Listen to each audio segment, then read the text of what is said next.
좋아요, 구독. KB증권 프라임센터 투자 콘텐츠팀 유영화 과장님과 연결해 봅니다. 과장님 안녕하십니까? 네, 안녕하세요. 네, 반갑습니다. 늘 수급적으로 종목을 잘 캐치해주고 계시는데 최근 거래 대금이 굉장히 빠른 속도로 감소하고 있다라는 이야기를 앞서서 이슈로도 좀 짚었습니다.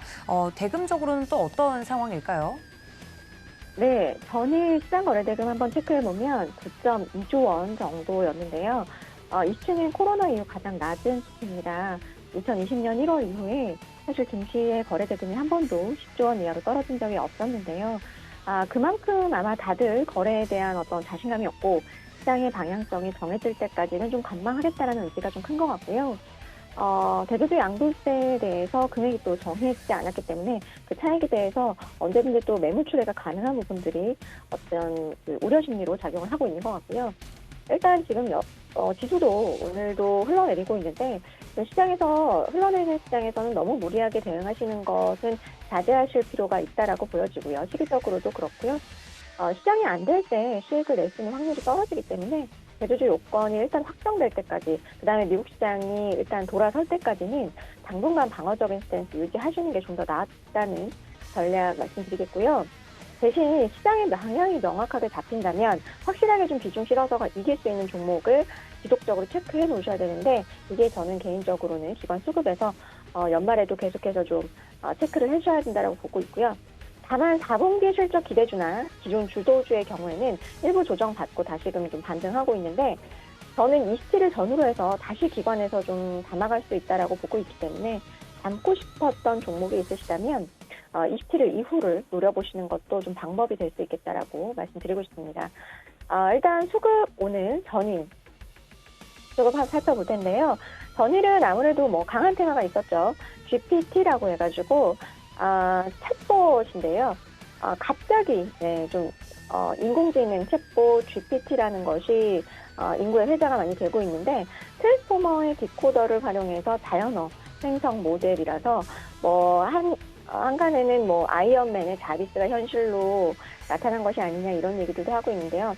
너무 앞서가는 것보다는 일단은 관련주들 무엇이 있는지 체크를 해봐야 될 것 같고, 실제로 어제 수급도 이쪽으로 좀 들어왔는데요.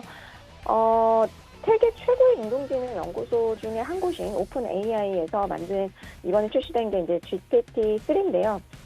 관련주로는 아무래도 이제 인공지능 개발 챗봇이나 음성봇 관련된 종목들이 아무래도 이제 들어왔는데, 코난 테크놀로지라든지 바이브 컴퍼니, 마인드랩, 오픈 엣지 테크놀로지 같은 종목들이 수급에 들어왔고요. 이 중에서 마인드랩 같은 경우가 이제 챗봇 GPT 테마로 묶였는데, 이 종목은 작년 11월에 상장한 신규 상장주예요. 인공지능 개발 기술 기반으로 해서 챗봇이나 음성봇 등의 AI 솔루션과 플랫폼 사업을 하고 있기 때문에 AI 테마주로 묶여있는 종목이고요. 상장 이후에 성장주 하락 구간에서 공모가 3만 원 이하였는데 반토막까지 빠져있는 상태고, 현재도 18,000원 정도 공모가에 한참 오미지는 주가 레벨이기 때문에 올해까지도 적자 예상이 되는데, AI 가상은행원이 도입되는 등 기술적 상용화 중이기 때문에 실적 개선을 한번 지켜보시는 게 좋을 것 같고요. 코난 테크놀로지 같은 경우는 대주주가 한국항공우주 카이가 있어요. 또 대주주 중에는 SK도 있고요. 그래서 이 회사 같은 경우는 공공기업 쪽으로 해가지고 자연어 검색 관련된 사업을 하고 있는데, 이 종목도 이제 대주주 관련돼가지고도 좀 부각이 되면서 어제 좀 상승이 있었던 것 같습니다. 계속 부각이 될 것으로 예상이 되고 있고요. 그 다음에 이제 두 번째로는 제가 저번 주에 세관이 121선 지지 여부를 확인한다면 다시 담아봐도 괜찮다라고 말씀을 드렸는데요.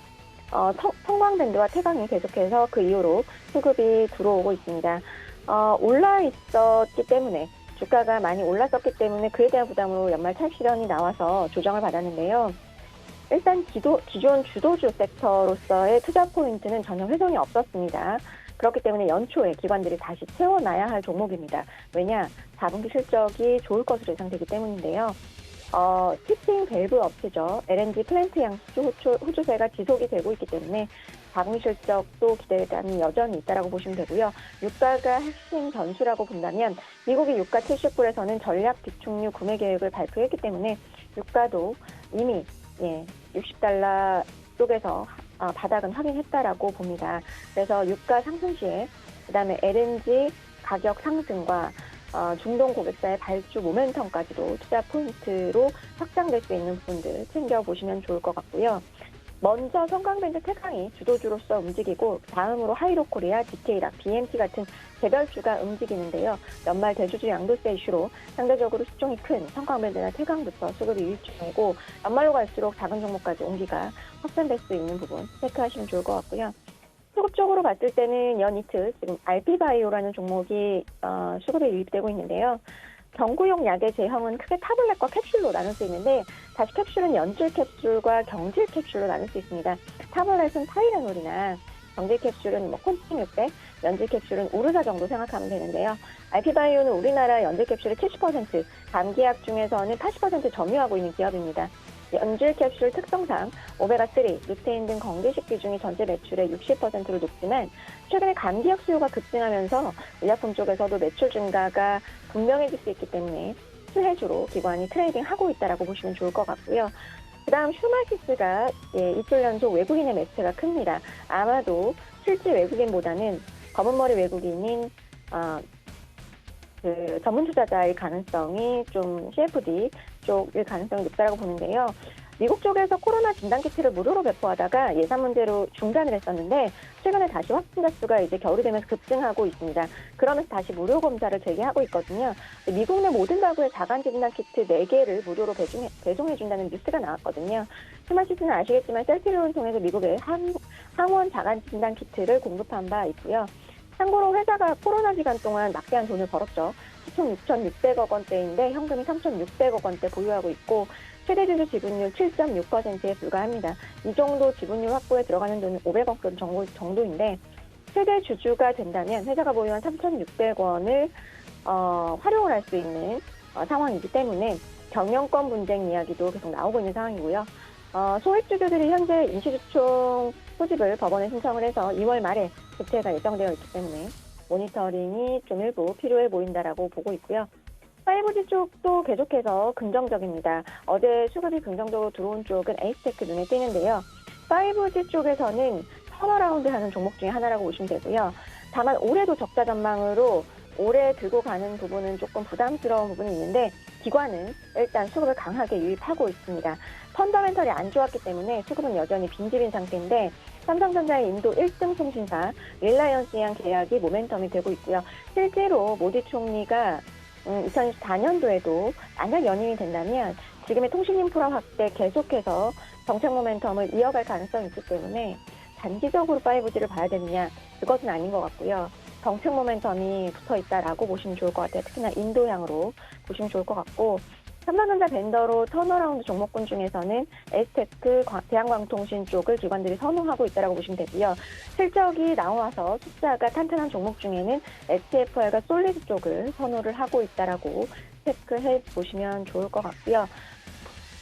어제 말씀을 못 드렸는데 하이비전 시스템도 계속해서 수급에 들어오고 있어요.